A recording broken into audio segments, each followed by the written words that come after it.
그 8가지의 문제를 이야기하지만 그 8가지의 문제는 단지 고린도 교회만의 문제가 아니라 현실 우리들이 살아가는 교회 안에서의 문제라는 거죠. 그럼 우리들만의 이 교회들에 다가오는 문제를 어떻게 해결할 것인가 라고 말할 때 그 답은 성경에 기록되어 있습니다. 그러면 성경에서 나타난 성경에서 나타난 그 문제를 우리가 교회 안에 가지고 와서 그거를 가지고 우리가 헤쳐나갈 때 지혜를 얻게 되는 것입니다. 그러면 우상 제물에 대한 문제이지요. 여러분 우상 제물에 대한, 물론 이전에 우리는 결혼에 대한 문제를 이야기했습니다. 결혼에 대한 문제는 여러분 지금도 결혼에 대한 문제는 여전히 있습니다. 또 한 가지 이혼 간의 문제입니다. 그러면 이혼하는 것이 맞느냐라고 말할 때 성경은 이혼하는 것은 맞지 않다를 이야기하죠. 한 가정을 꾸리는 것은 하나님이 하시는 건데, 그런데 중요한 건 이혼할 수 있는 예외를 둡니다. 그래서 얘네들이 갖고 온 예외가 무엇이냐면, 아니 모세가 이혼 정수를 써주면 그때 당시에 이혼해주지 않았습니까? 라고 말할 때 예수님이 뭐라 그러냐면, 사도 바울을 통해서 너희들이 모세가 그렇게 했던 이혼 증서를 해줬던 그 부분을 가지고 너희들이 이혼하고 싶은 정당한 이유를 대는데 원래는 되지 않는다. 그런데 너희들이 하도 떼쓰고 그러니까 이혼 증서 쓴 거 아니냐, 정욕대로 구한 거 아니냐, 이런 얘기를 합니다. 근데 여러분, 이 당시에 하나님을 믿지 않는 사람이 가치관이 달라서 막 폭력을 행사하고 고난을 주고 어려움을 줘서 하나님이 원하시는 가정이 아닌 다른 가정의 모습들을 그려갈 때 그때는 허용한다고 말합니다. 사도 바울도. 근데 그게 정답은 아니라고 말합니다. 그러니까 사도 바울이 뭐냐면 정확하게 이런 거죠. 나도 하나님에 대해서 잘 모르는데 내가 볼 때에는 그렇게 폭력을 받아서 힘들어서 인생이 편안하지 않는다면 그냥 이혼하는 게 낫다. 왜냐하면 하나님이 우리들에게 허락하신 환경은 행복과 기쁨과 즐거움인데 그 삶 가운데 하나님이 우리에게 주시고자 원하시는 삶을 못 누린다면 갈라서는 게 낫지 않느냐. 그런데 갈라서지 못하는 이유는, 믿음의 사람은 뭐예요? 이런 거죠. 믿음의 사람은 내가 전도할 수 있지 않냐, 변화시킬 수 있지 않냐, 변화시키고 전도할 수 있으니까 변화시키고 전도해서 같이 살려고 한다. 물론 그것도 사도 바울은 옳다고 여깁니다. 그런데 정말 변화시킬 수 있느냐, 정말 전도시킬 수 있느냐, 가치관이 완전히 다른 상황 가운데, 이게 중요한 거예요. 왜냐하면 그러니까 여러분들이 문화를 알아야 되는데 유대인의 문화와 헬라인의 문화는 전혀 다릅니다. 그러면 지금 이들이 하고 있는 문화권과 가치관은 누구의 문화권이에요? 유대인들의 문화권이에요. 가치관이. 그러면 헬라인들을 데리고 산다고 한다면 그 여인들은 이방 여인이잖아요. 가치관이 같아요, 달라요? 다른 거예요. 지금 그 가치관이 서로 다른 부분에서 이야기를 하고 있는 거죠. 여하튼 이 얘기는 저와 여러분들 조금 더 고민하십시오. 사도 바울도 말하는 거예요. 하나님이 우리의 가정을 꾸린 것은 하나님이 하신 건데 함부로 나눌 수는 없어. 그런데 그렇게 너희들이 하나님이 세우고자 원하는 아름다운 가정을 만들어 가지 못하는 그러한 일들이 벌어진다면 우리가 고민해 볼 수는 있어 라고 하는 것들이 사도 바울의 이야기입니다. 그런데 정욕 때문에 이혼하려는 건 아니라는 거죠. 우리가 살고 있는데 좋아하는 사람이 생겼어. 그러니까 무슨 이유를 막 대고서 어쨌든 못 살 이유들을 다 만들어. 그래 놓고 이혼해놓고 여기가 살아. 그럼 이거는 여러분 누가 봐도 잘못된 거잖아요. 그러니까 사도 바울은 지금 이 모든 과정 속에 성령의 역사, 성령의 결정, 성령께서 원하시는 뜻을 따르는 거예요. 양심을 따르는 거죠. 그러니까 우리들의 심정에 전혀 이혼하지도 않은 상황인데 욕심에 따라 이혼하는 건 누구만 알아요? 자신은 아는 거예요. 그 누가 알아요? 성령이 아는 거예요. 다른 사람이 아무리 다른 사람에게 합리화를 대고 핑계를 대고 이혼할 이유들을 막 100가지를 대도 자기 자신은 알아. 지금 딴 마음을 품고 있는 거. 그래 안 그래요? 그러니까 사도 바울은 성령의 양심에 맡기는 거죠. 이해하셨습니까? 그러니까 우리가 무엇인가를 섬기는 것도, 어떠한 결정을 내리는 것도, 어떠한 결단을 내리는 것도 그냥 핑계와 합리화를 제거하고 내 양심에 묻는 거죠. 지금 내 양심이 정말 욕심이 있는지 없는지. 왜냐하면 성령께서 이 양심을 터치하니까. 이해가 되셨습니까? 이게 상당히 중요한 거예요. 그래서 하나님은 우리의 중심을 보신다고 말합니다. 그 중심이 양심인 거죠. 우상 문제입니다. 이 당시의 우상도 여러분 보세요. 이 당시의 문화도 우상을 섬기는 것이 여러분 고린도 교회이기 때문에 이방 문화권에 있기 때문에 아주 자연스러웠습니다. 그래서 이방 신전 안에서 결혼식을 하고 이방 신전 안에서 행사를 갖습니다. 보통 여러분 우리는 예식장 가서 하잖아요. 또는 어떤 큰 홀인 식당 빌려서 뭐 또 돌잔치 하잖아요. 다 신전 가서 하는 거예요. 그러니까 문화 자체가 그랬다는 거죠. 그러니 그 당시에 우상을 만들었던 우상의 제물의 음식을 만들었던 사람이 뭐라 하겠어요? 행사에 음식을 만들 수 있었겠죠. 이건 제 상상이에요. 만들 수 있었겠죠. 그 사람들이 그리고 또 더군다나 신전에서 모셨던 음식 신전에다가 바치고 그리고 우리에게 그렇게 은혜를 주신 그 신에게 감사를 한 다음에 그걸 가지고 잔치를 벌이는 거죠. 그럼 우상 제물이잖아요. 그러니까 이방인들은 그걸 먹는데 문제가 없었습니다. 당연한 것이었고 그 당시의 문화였기 때문에. 그런데 유대인들에게 달랐습니다. 유대인들은 절대 먹지 않죠. 왜냐하면 오로지 하나님이니까. 근데 이게 애매한 건 누구냐면 그리스도인들입니다. 그리스도인들은 유대인이 아니에요. 유대인이지만 유대교가 아니에요. 이방교와 유대교와 다른 그리스도교, 예수님, 하나님을 믿는, 예수님을 구원자로 믿는 교회였다는 거죠.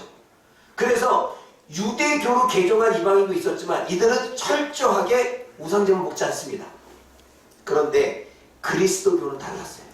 예수님을 믿는 사람들은 이제 이방인들이 들어와서 여전히 우상에게 제물로 바친 음식을 먹는 거죠. 아무런 꺼리낌 없이. 그러니까 사도 바울이 교회 안에서 그런 일이 벌어지니까 야, 먹는 건 잘못이 아니야. 입으로 들어가는 것은 더럽지 않아. 나오는 게 더럽다고 예수도 그랬잖아요. 그런데 입으로 들어가는 건 더럽지 않은데 교회 안에 믿음이 연약한 사람이 있어. 믿음이 연약한 사람이 있는데 그 믿음이 연약한 사람은 어떤 사람일까요? 믿음이 연약한 사람이 아니라 유대인의 율법이 강한 사람이에요. 유대인들은 우상제물을 허용해 안 해요? 절대로 안 하지. 그런데 고린도 교회는 유대교를 믿었던 그리스도인과 이방교를 믿었던 그리스도인이 같이 있는 거예요. 그러니까 이방교를 믿었던 헬라인들은 우상제물을 먹는 게 꺼리낌 없는 거죠. 근데 유대교에서 들어와서 개종한 사람은 우상제물 먹는 게 안 좋은 거지. 그러니까 그걸 먹으면 잘못된 거예요. 큰일 나는 거예요. 살아왔던 환경이 다르잖아요. 이러한 가치관 속에 그렇게 신앙관이 정해지는 겁니다. 그러면 이제 우상제물을 했는데 유대교 한 사람이 신앙이 좀 막 이제 유대교를 믿었다가 그리스도인이 됐어요.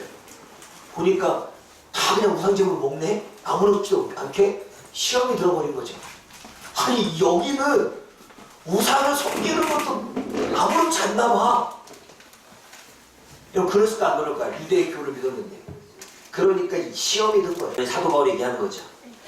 이렇게 해서 시험이 드는 사람들이 나오고 유대교를 믿었던 사람들 중에 이런 소리가 나오니까 사도 바울이 편지를 보내서 야, 우상제물을 먹는 거는 문제가 되지 않아. 그 우상제물에 대한 음식이 뭐가 잘못이냐. 하나님이 음식을 창조했는데 식사 창조했는데 뭐가 잘못돼. 우리가 우상을 안 섬기면 되는 건데 먹는 건 하나님 우리가 허락하셨는데 그거 잘못된 것이 아니야. 그런데 우리가 덕을 생각해보자. 혹시나 믿음이 연약한 사람이 내가 우상제물을 꺼리낌 없이 먹는 모습을 통해서 시험이 들었고 하나님을 믿는 것에 대한 회의를 느끼고 그리스도가 잘못된 종교라고 생각한다면 덕이 되지 않아. 그렇잖아요.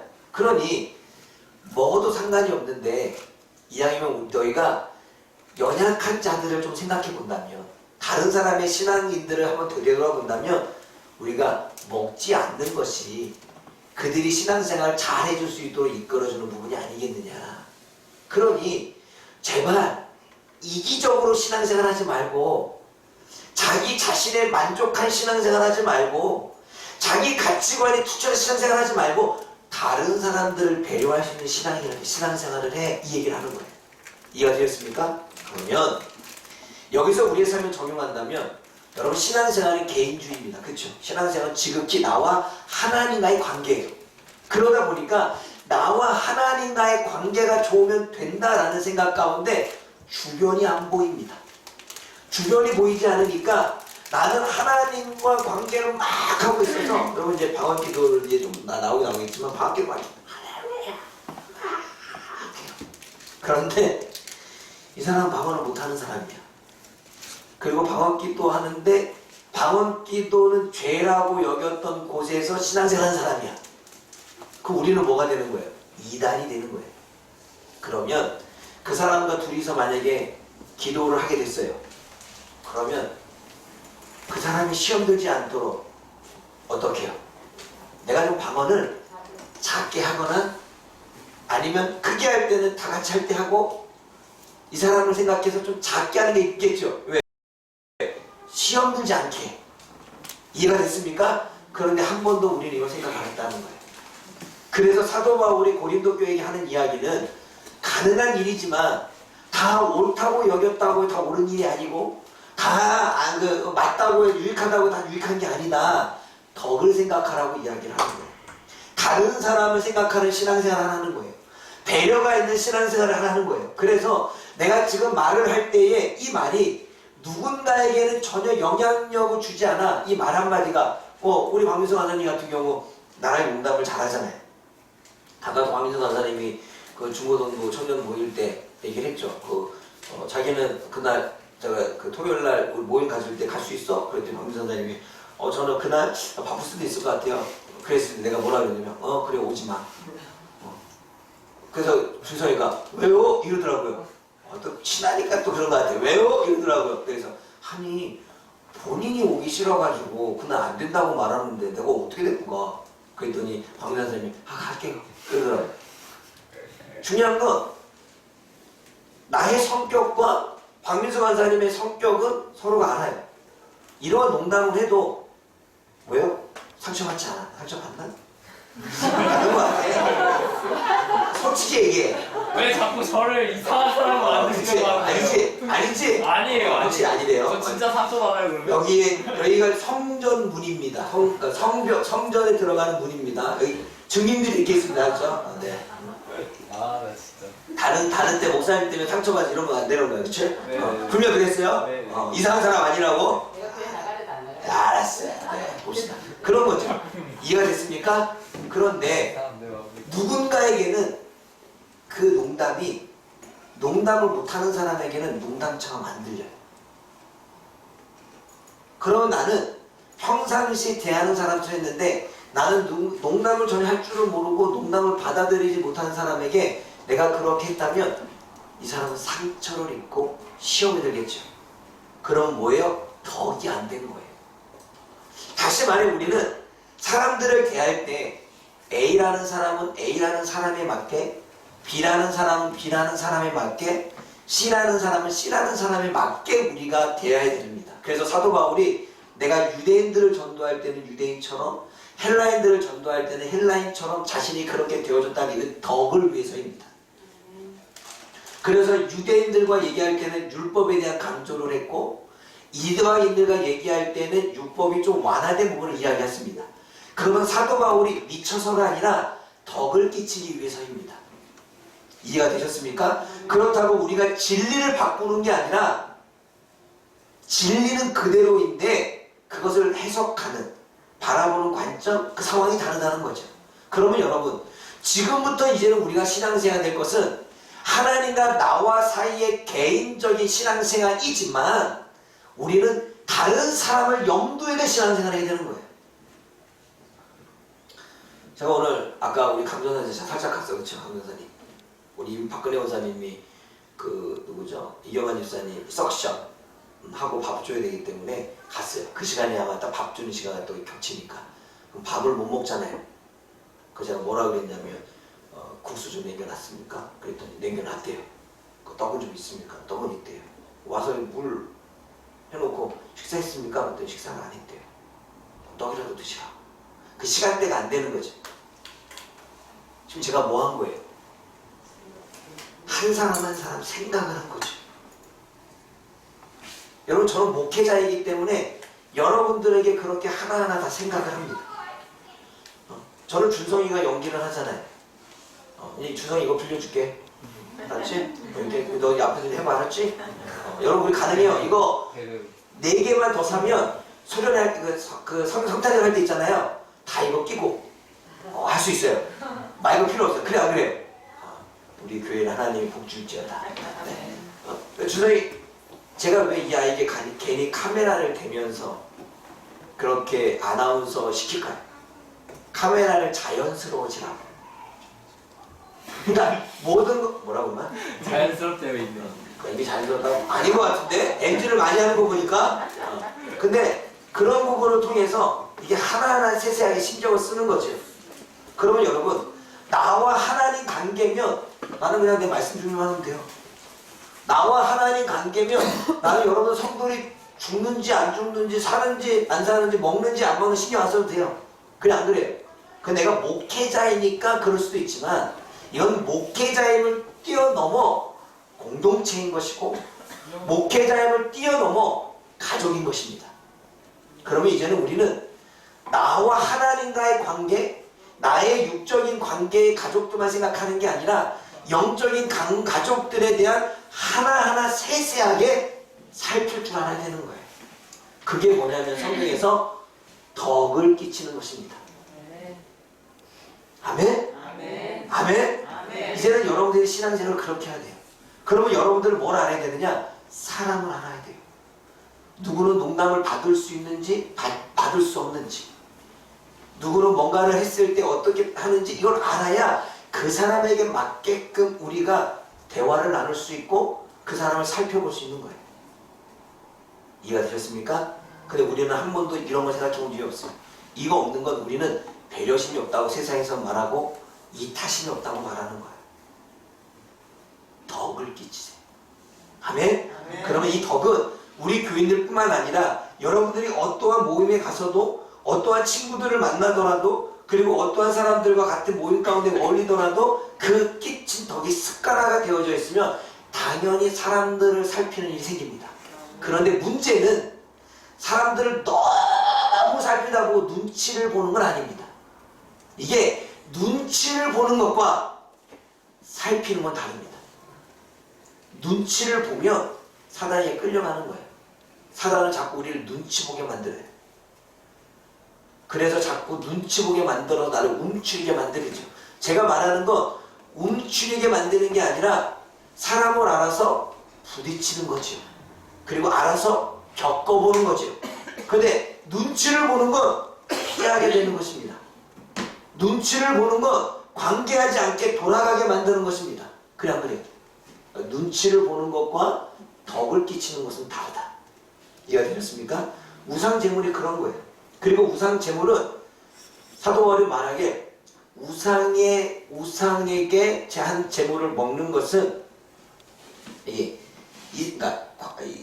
좀 다른데 과거의 교훈에 이스라엘 조상들이 멸망한 이유를 얘기하면서 광야에서 멸망하고 악을 행할 때 멸망하고 또 인내의 시험으로 감당하게 하고 우상의 일을 이렇게 피하는 다 이야기해요. 그러니까 우상 제물은 상관이 없지만 우상을 섬기는 일은 귀신을 섬기는 것과 같다고 말해요. 그래서 성경에서는 우상을 섬기는 건 귀신이에요. 그냥. 그러니까 귀신은 우리가 흰머리, 검은머리 이제 내려와가지고 흰 소복 입고 나오는 게 귀신이 아니라 여러분들이 하나님 외에 섬기는 게 귀신이라는 거예요. 물질을 섬기고 있으면 물질이 귀신인 거예요. 이게 되었습니까? 제가 확실히 이야기시켜서 얘기하는 거예요. 내가 자녀를 더 섬기고 있으면 자녀가 귀신인 거예요. 왜냐하면 우리는 사단이 그렇게 하는 걸 모르기 때문에. 이해가 되었습니까? 그럼 우리는 귀신을 섬기고 있는 거예요. 그러니까 우상을 섬기는 건 절대로 하나님 원하지 않는다. 중요한 건 내가 나 자신을 믿는 사람이 있어요. 하나님보다 내가 내 자신을 믿고 내 그 삶을 더 믿고 내 오름을 더 믿지. 이것도 내가 우상인 거예요. 그럼 뭐예요? 귀신을 섬기는 거예요. 내가 그렇게 귀신을 섬기고 있는 거, 사단을 섬기고 있는 걸 모르는 거예요. 그러니까 우리가 자꾸 귀신을 섬기고 사단을 섬기는 일에서 벗어나려면 하나님의 말씀을 알아야 되고 그 말씀을 믿어야 되고 그 말씀이 내 안에 자리 잡아야 우리는 나를 믿지 않고 물질을 믿지 않고 세상을 믿지 않고 하나님을 믿는 믿음으로 가는 것입니다. 이해가 되겠습니까? 네. 공공예배 문제입니다. 머리에 수건을 쓰는 문제, 성찬의 문제, 각종 이거 더 웃기게 마치 똑같은 거예요. 머리에 수건을 쓰는 문제는 여러분 천주교에서 머리에 두건을 여자들은 씁니다. 예의라 그래요. 왜냐하면 하나님이 그 남편이 여자의 머리고 모든 사람들의 머리 위에 하나님이 계시다 이거를 설명하기 위해서 거룩하게 머리를 두건을 쓰는 거예요. 근데 우리는 두건 쓰지 않잖아요. 이게 천주교에서 좀 이게 조금 실수하는 것 중에 하나가 뭐냐면 너무 예의적, 제의적 거 사다 보니까 너무 형식적인 것에 치우쳐요. 두건을 쓴다고 해서 우리가 하나님을 머리로 여기는 거 아니잖아요. 두건을 쓰던 안 쓰던 우리는 하나님을 우리의 머리로 여겨야 되죠. 내가 두건을 쓰던 안 쓰던 하나님이 여자의 머리 위에 남자를 세우신 것을 우리는 인정해야 됩니다. 그냥 두건 썼다고 인정되는 거 아니잖아요. 그거 인정되면 다 쓰게? 그래 안 그래요? 그거는 형식에 불과한 거예요. 그 예전에는 그렇게 시청각 교육, 머리에 씀으로 인해서 하나님은 우리의 머리시다. 이거를 보여줄 수 있겠죠. 성찬식도 마찬가지예요. 성만찬도 살과 피를 나눔으로 인해서 우리가 예수님의 살과 피를 먹는 행위를 통해서 예수님이 우리를 위해서 죽으셨다라고 하는 시청각 교육입니다. 이제는 내가 아니라 내 안에 예수님이 사신다. 살을 먹었고 피를 마셨으니 내 안에 예수님이 계시잖아요. 시청각 교육인 거예요. 그런데 그런 거 의미 없이 그냥 그렇게 먹고 마시면 성만찬이 전혀 의미가 없는 거죠. 이해가 되셨습니까? 그런 제의적인 것들을 많이 했다는 거죠. 그런데 형식적인 거 말고 정말 진심으로 우리가 우리의 머리는 하나님이시고 그리고 성만찬은 정말 예수님이 내 안에 거하시는 부분들을 인정하는 그 마음이 얼마나 중요하다는 거예요. 한 가지 더. 성만찬을 하는데 여러분 성찬식은 당시에는 어떠냐면 우리처럼 조금 빵과 조금 장가 이렇게 만든 게 아니라 그들의 식사라고 보면 됩니다. 식사. 그러니까 빵을 크게 나눠가지고 잘라서 우리는 그때 애찬식 있었잖아요. 그 애찬식처럼 나눠서 참 마셔서 같이 먹으면서 교제를 했던 거예요. 근데 여러분 일을 마치고 늦게 귀가한 사람이 있어요. 근데 그 사람이 먹을 게 없어. 만약 우리 박근혜 원사님 왔는데 국수 먹을 것도 없고 떡도 없어. 어떨까요 기분이? 속상하죠? 속상해. 그래 안 그래요? 우리 솔직히 속상하죠? 이 당시에 그랬을까 안 그랬을까요? 그랬어요. 이미 성찬식을 하려고 애찬식을 하려고 빵과 잔을 준비해가지고 딱 깔아놨는데 어느 그 시간이 됐는데 저녁 시간 때 좀 됐는데 안 오는 거예요. 그러니까 기존에 왔던 사람들이 그냥 먹어버렸어요.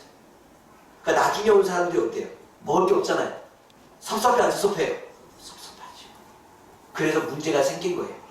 그래서 사도 바울이 뭐라고 말하냐면 야 너희 모임이 유익되지 못하다. 서로가 좀 어울리고 좀 부자인 사람들끼리 어울려가지고 분쟁과 파당전 지들끼리 먹고 이 나중에 가난해서 일 갖고 온 사람도 먹을 게 없네? 천천히 의미가 잘못돼서 아니 예수님이 내 안에 사신다며. 그 예수님이 안에 살면 예수님이 궁휼한 자를 안 베풀었니? 예수님이 사랑을 안 줬니? 예수님이 다른 사람을 섬기지 않았니? 예수님이 가난한 자들에게 나눠주지 않았니? 성만찬의 의미가 뭐야? 라고 얘기하는 거죠. 그래 안 그래요? 근데 여러분 먼저 와서 다 먹어버리는 거예요. 나중에 오는 사람은 가슴을 치는 거죠. 성찬식의 의미가 없는 거예요. 예수님이 이 안에 사신다면 나눠야 되고. 그래서 여러분 우리 집은요 늦게 오던 밥을 먹던 못 먹던 항상 먹을 게 있어요. 그 사람에게 똑같이 6명이잖아요. 샀잖아요. 늦게 오면 다 여섯 등분 해요. 그리고 늦게 와도 줘요. 그러니까 뭐가 있냐면 야 욕심내지 마. 네가 늦게 와도 우리가 맛있는 거 먹을 때 네가 없어도 네 거는 남겨놔. 그래 안 그래요? 그러면 욕심낼 필요 없잖아요. 그런데 언제 사라질까봐 욕심내면 그 안에서 다 먹으려고 막 이러는 거죠.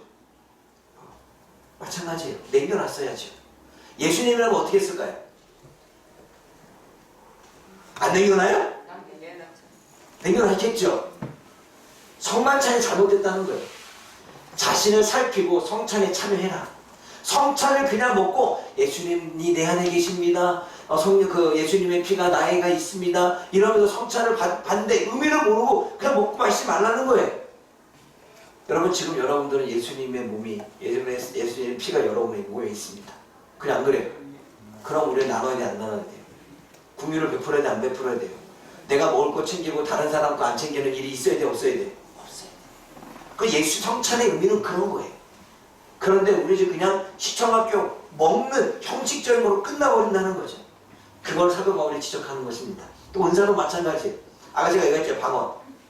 그런데 또 한편으로는 이런 거죠. 많은 사람들이 인식이 달라. 방언은 아주 하등한 은사, 예언은 고등한 은사라고 하는 인식이 있어요. 그래서 하나님께 방언을 하는 것만으로 만족하지 않고 하나님 나도 예언하게 해주세요. 맨날 뽀대 나잖아요. 그래 안 그래요? 예언을 하면. 그래 안 그래요?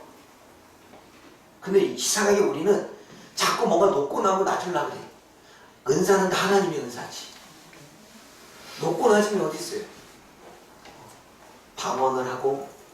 그러니까 우리는 비교해. 그러니까 내가 하민이한테 얘기했습니다. 하민이한테 학교 공부 얘기하면서 하민아 안 되겠다. 너 전과목에 그 학원을 좀 가자. 왜냐면 얘가 비교의식이 뭐냐면 자기는 어느 정도 공부를 하는데 공부를 안 하는 아이들과 많이 노는 아이들과 비교를 해서 내가 너무 많이 한다 이거야. 억울한 거지. 그래 안 그래요? 근데 우리는 많이 몰려요. 근데 내가 뭐라 그래요? 네가 아무래도 이 친구들과 비교해가지고 네가 많이 한다고 억울한데 그러면 비교 대상을 바꿔보자. 너 앞으로 아빠가 빚을 내서라도 국어, 수학, 영어, 과학 다 학원 다 보낼게. 일주일 내내 가 학원. 그럼 놀 시간도 없어. 그리고 거기 내는 과제가 많아. 그러면 네가 그렇게 다니는 너와 비교하게 되면 지금이 얼마나 행복한지 알 거 아니야. 비교의 대상이 잘못됐어. 그래 안 그래? 그러니까 여기랑 비교하니까 자기가 조금 하는 게 너무 힘든 거지. 그 여기랑 비교하면 감사할 줄 알아야 되는데 비교 자체가 다른 거예요. 오늘 제가 얘기를 나누자고 했습니다. 이제 너 생각 좀 해봐 이러고. 마찬가지예요. 여러분 우리는 비교할 때 하나님의 은사는 방언도 예언도 분별도 병고침도 섬김도 나눔도 하나님의 은사입니다. 그래 안 그래요? 그런데 우리는 예언의 은사는 높게 보고 지혜와 지식의 분별의 은사는 높게 보고 방언과 섬기는 은사는 낮게 봐요. 그러니까 이걸 낮게 보니까 이 은사가 아닌 거야. 그냥 종인 거지. 그러니까 우리는 자꾸 하나님이 우리에게 값지고를 줘도 감사할 줄 모르는 거예요. 여러분 우리가 설거지를 하는 은사도 은사예요. 우리가 다른 사람에게 선한 말을 하는 것도 은사예요. 내가 음식을 잘하는 것도 은사예요. 굳이 방언을 하고 예언을 하고 이런 부분 안 해도 돼요. 높고 낮음이 없어요. 근데 왜 우리는 질투하냐 이거지. 왜 우리는 그거 시기하냐 이거지. 내가 받은 은사가 있는데. 그래 안 그래요? 근데 여러분 하나님은 사도 바울의 은사를 통해 가장 큰 은사가 얘기했어요. 사랑의 은사. 그래서 고린도전서 13장에 사랑의 은사 얘기하잖아요. 다 좋은데 네가 너희들이 사모하는 걸 원하는 건 사랑의 은사야. 이 사랑은 아무나 못해요. 하나님이 하는 사랑, 예수님이 하는 사랑, 그 사랑은 아무나 못해요. 그래 안 그래요? 여러분 이 은사는 가장 큰 높은 거예요. 이거는 여러분들 사모하십시오. 나머지 은사, 내가 청소하는 은사든 내가 막 방언을 하고 귀신을 내어주는 은사든 다 똑같아. 그건 은사예요. 하나님이 주신 선물이에요. 아멘? 근데 우리는 그걸 비교해서 높고 낮음을 따지니까 시기와 질투 가운데 사단에게 속고 있죠. 내가 만약에 대형교회와 우리 교회를 비교한다면 저는 한없이 낮춰져야 되잖아요. 그래 안 그래요? 근데 우리 대형교회 하나 이거 하고 있어.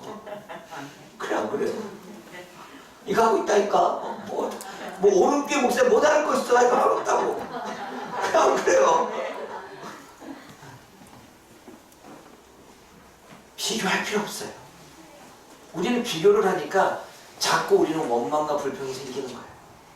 비교한 게 아니라 하나님이 나에게 주신 그대로 누리기 시작하게 되면, 감사하면 하나님은 네가 감사할 줄 아네? 내가 더한 것으로 줄게. 그렇잖아요. 병고침을 받아가지고 9명, 10명 중에 다 9명은 돌아가고 1명만 돌아와서 예수님께 감사했어요. 네가 감사를 하는구나. 내가 너의 죄도 사하여 줄게. 더하여 받았죠? 더하여 받았잖아요. 9명 못 받으면 이 한 사람은 더해 받았어요. 그래 안 그래요? 이게 우리가 더 받는 축복입니다. 내가 하나님 앞에 복을 받는 이유는 감사할 줄 알아요.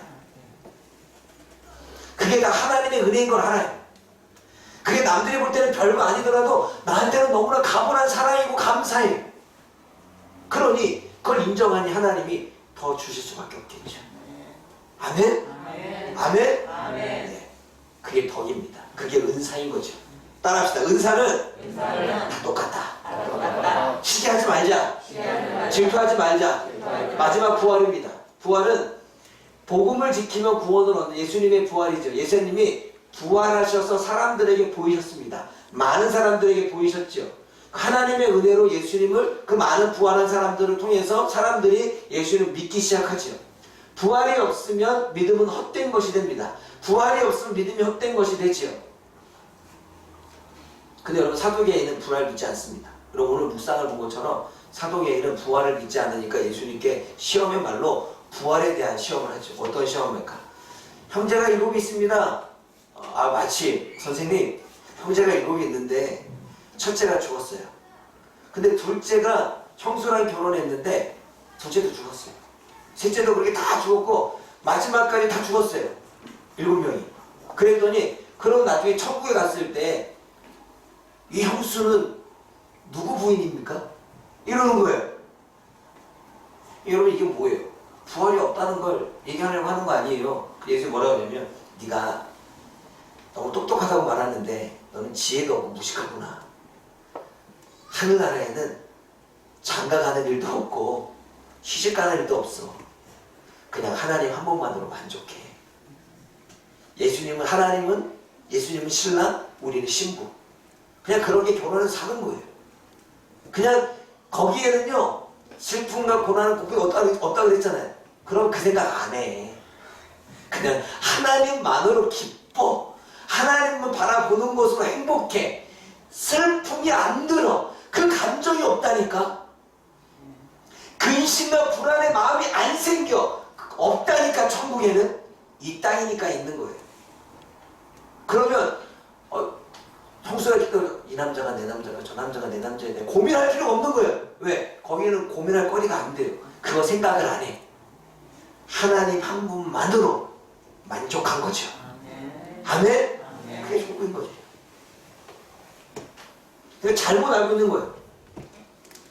그러면 여러분, 저와 여러분들은 부활에 대한 소망을 가지고, 부활은 곧 승리라고 하는 사실을 가지고 우리가 나아갈 때 저와 여러분들 지금의 모든 삶을 승리할 수 있어요. 부활신앙은 뭐냐면, 내가 질병에 걸렸어도 다시 회복할 수 있다는 믿음을 갖는 게 부활신앙이에요.